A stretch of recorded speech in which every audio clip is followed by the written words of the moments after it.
This is the Coach 'em Up podcast, where we talk about leadership lessons learned from the field and beyond. Each episode, we take one truth Coach here has gleaned from his years of experience coaching and beyond. We explore its applications to our daily lives.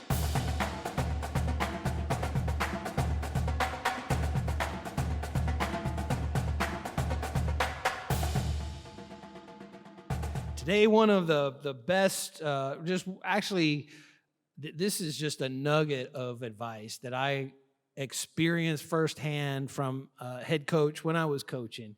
We're going to be talking about let your coaches coach. Just let them do it.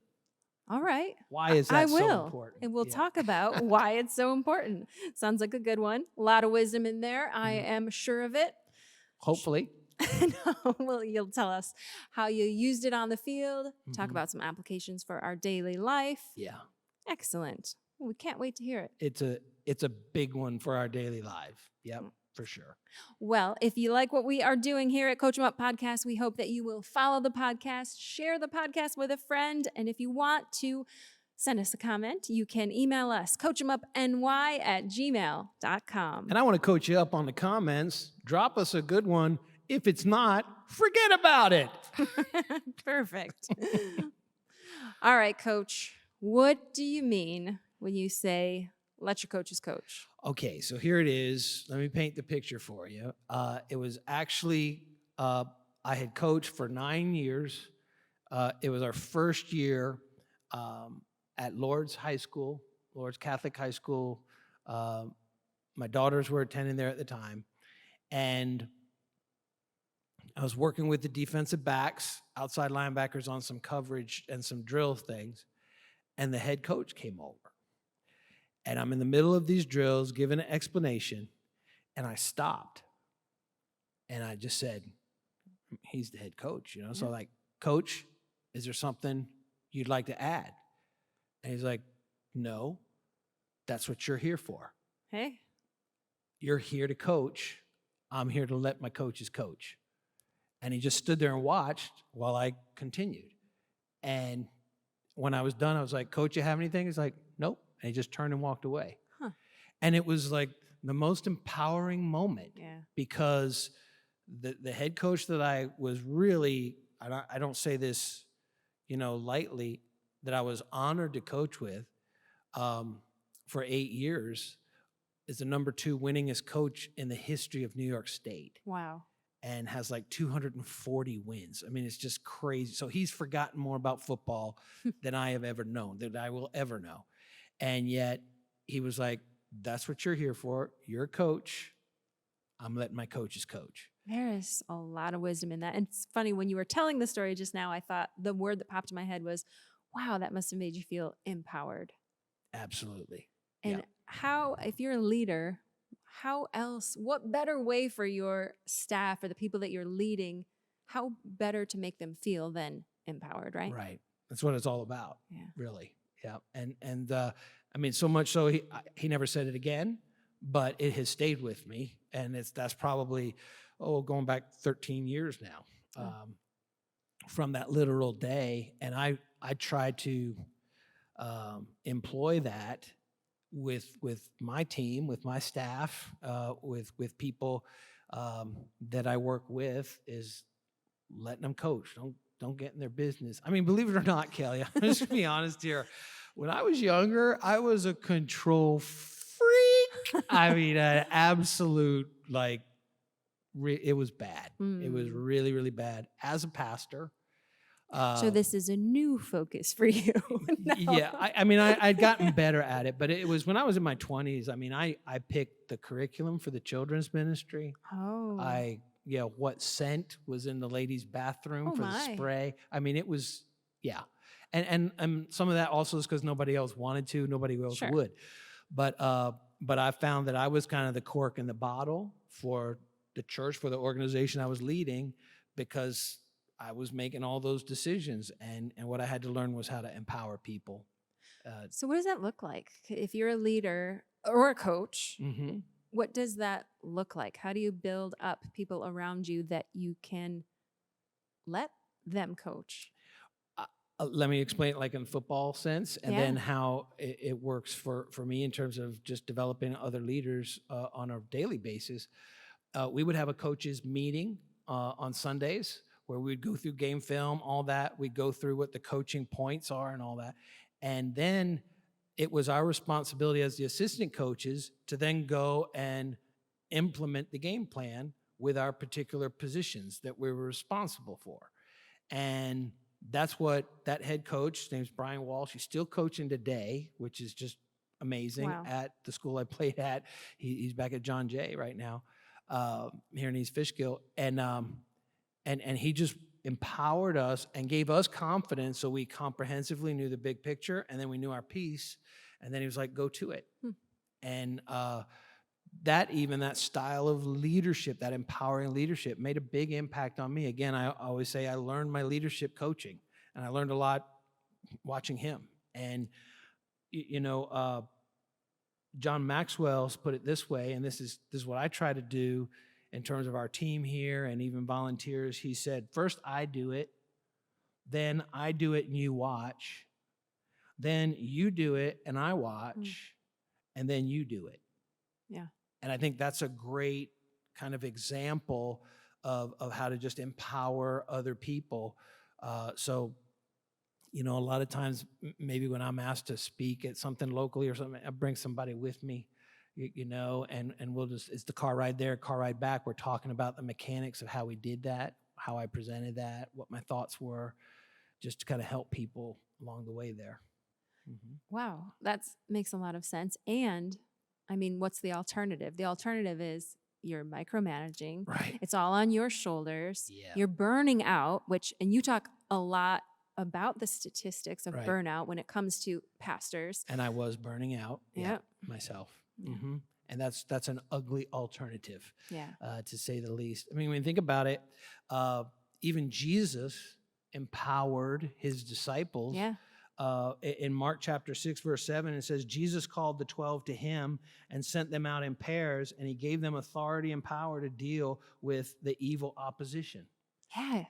And so Jesus was all about empowering. And boy, I'd be amiss if I didn't point out something else there that's really important just in terms of our relationship with Christ. He first called him to himself before he asked him to do anything. Yeah. Before, You watch. Yeah. Yeah. And it was, we're first and foremost called to Jesus, Yep. a relationship with him before he called me as a boy to himself.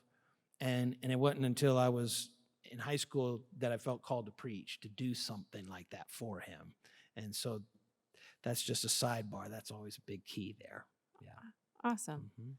So in that, look at the impact and how it was exponentially larger than just Jesus walking around Right. doing the healing and the teaching himself. Yeah. And a good coach, one of the things that'll happen, and using that as a metaphor with Jesus, is you'll see coaches come through that system, and they're all over the place now. Like even, of course, I'm a big Georgia Bulldog fan. Are you? Yeah, I am a big Georgia Bulldog fan. But the head coach at Michigan State, where you're an Mr. alum, Mel. Mel Tucker, was an assistant coach, had never been a head coach, but was an assistant coach for Kirby Smart at the University of Georgia, which I have a little something here Let's see. that I just thought on the Coach 'em Up podcast would be worth just a little unveiling. showing. Yeah, an unveiling here. So I did have a birthday not too long ago, and a friend of mine that knows I love the Bulldogs got me this football. So this is a 2022 National Championship Georgia Bulldog football with the score there, Georgia 33, Alabama 18. Whew. The tide did not roll. Let me just put it that way. The tide was stopped. They stopped the tide. But even more significant than that, on the other side of it, look at this, Kelly. Wow. The scores of every single game that year, and autographed by Kirby Smart, the head coach of the national championship Georgia Bulldogs, which, by the way, we're undefeated and #1 again. Yeah, Yep. so this is going under glass. It's so new, I haven't even gotten the case for it yet, but this is a prized possession. And think about how Kirby, won that national championship, and now has really, there are former assistant coaches that are head coaches all over the country, like Mel Tucker there at Michigan State. And that only happens through empowering. If a coach is just micromanager, their assistants aren't ever going to be real good coaches to begin with, much less a head coach anywhere with any level of success. Yeah. Oh. So really important that, again, I love that I do it, and you watch, you do it, and I watch, and then you do it. Yeah. It's so kind of like, too, in the household as a parent. Yep. You can't do everything for your kid forever and ever. Right. You have to, at some point, instill in them these lessons. And it's all about graduating little leaders everywhere. And the confidence from football field or parenting or even leading an organization, having a lot of, folks working with you and working for you, employees, team. Confidence comes from preparedness.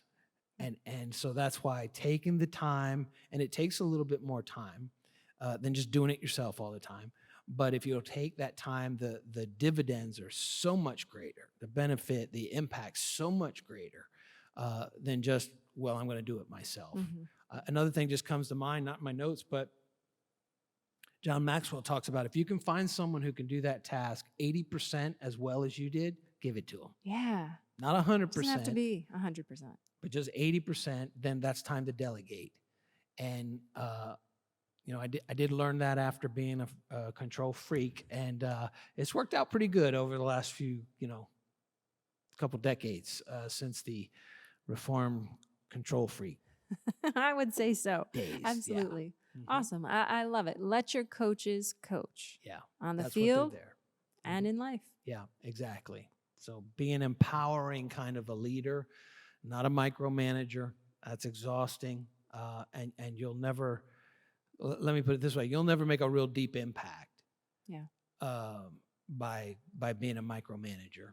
And I don't think you're winning allegiance from your people that way either. No. It's oppressive. It really is. And again, how empowering it was to me that day. He said that one time, but I felt it, and it stays with me to this day. And it connects you to purpose.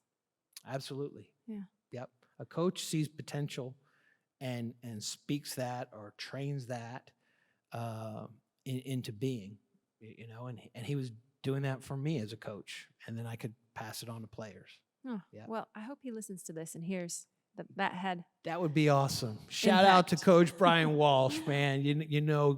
You're a legend, and I love you for sure. Aw. Been good talk, Coach. Great influence in my life. Yeah. All right, so I think that we're winding it up now. A little preview for next episode. All right. Don't pass one to get one.